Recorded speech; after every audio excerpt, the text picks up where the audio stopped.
के नाम से जाने जाने में आपको कैसा फील हुआ? मेरे को बड़ी खुशी की बात है मैम जी। पहले मेरे नाम से ये कहा करते सुरेंद्र अलाउत के बच्चे ये पढ़ती है, बिटिया ऐसे पढ़ती है, ये करता। अब ये कहते हैं कि इनकी लड़की का सिलेक्शन हुआ है। ओके। प्रीति का, प्रीति क्यों उसमें अखबार में भी आया है, हर एक चीज में आया है। तो उसमें कहते हैं प्रीति का फादर है ये। तो बड़ी खुशी की बात है। तो ये बहुत अच्छा लगता है बेटा कि जब फादर को उनके बच्चों के नाम से पहचाना जाता है ना, तो एक अलग तरह की खुशी महसूस होती है। अब जैसे प्रीति ने बताया कि आप इसको फिजिकल की तैयारी करवाते थे और ये जब बिल्कुल इसके पैर सूज जाते थे तो आप उसके पैर दबाते थे।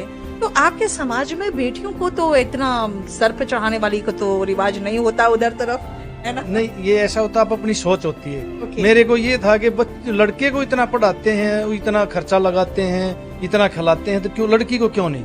मैं तो दोनों बराबर।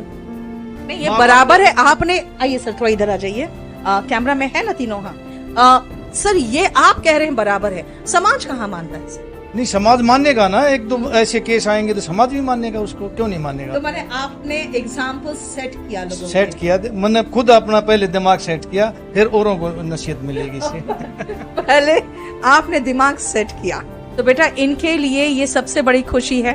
तो आपके लिए क्या ये फीलिंग नहीं आती थी यार बेटी है दूसरे के घर में चली जाएगी, इसके पीछे इतने पैसे खर्च क्यों करे? क्योंकि मैं आपको बता, बहुत बढ़िया से एक डायलॉग है हमारे तरफ, क्योंकि मेरी माँ भी जब हमें पढ़ाती थी और हम लोग की बहनों को कार्मेल स्कूल में पढ़ाई थी, तो उधर एक फेमस डायलॉग था, गोईठा में घी सुखाया जा रहा है। गोईठा का मतलब बेटा गोबर के उपले, आपको नहीं पता गोईठा उधर कहते हैं बिहार की तरफ, गोबर के उपलों को कहते हैं गोईठा। तो कहते थे गोईठा में घी सुखा रहे हैं, मतलब देसी घी गोईठा में डाल रहे हैं। आपकी तरफ भी तो सर यही होगा? नहीं है तो यही, लेकिन मैम एक चीज बताओ, ये कहते हैं लड़की को पढ़ाओ दो परिवार सुधरते हैं। यहाँ भी सपोर्ट मिलेगी, आगे भी मिलेगी।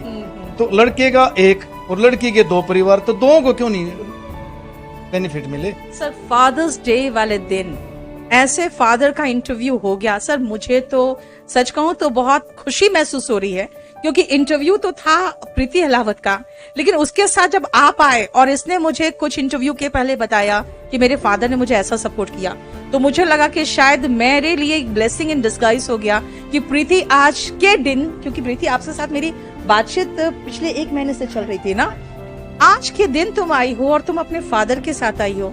तो मैं चाहती हूँ कि एक एग्जाम्पल मैं समाज के सामने सेट करूं कि बेटा आप देख लीजिए, आपकी बहन हो या यहाँ पर जितने पेरेंट्स देख रहे हैं, मैं आपको एक बहुत परफेक्ट एग्जाम्पल देना चाहती हूँ कि देखिए ये लड़की है जो दिल्ली पुलिस सब इंस्पेक्टर में सिलेक्ट हुई है। अब दिल्ली पुलिस इंस्पेक्टर की वर्दी में जब अपने घर से निकलेगी तो ये फादर है जिन्होंने उनको सपोर्ट किया है, और ये फादर का सीना गर्व से कितना चौड़ा हो जाएगा। तो बेटा हो या बेटी हो, पढ़ाना और उसको अपने पैरों पे खड़ा करना ताकि आगे का भविष्य सुरक्षित रहे, ये माता पिता की जिम्मेदारी है।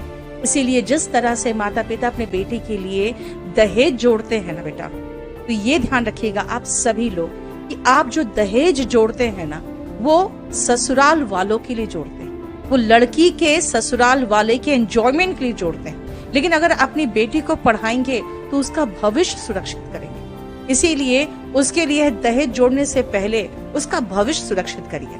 तो फिर प्रीति के लिए आगे क्या इरादा है सर? आगे देखो जो भगवान कैसे जो करेगा वो अच्छा ही करेगा, जो कुछ करेगा कुछ अब प्रीति सेटल्ड हो गई, आप प्रीति की धूमधाम से शादी करें। तो मैं ये बताना चाह रही हूँ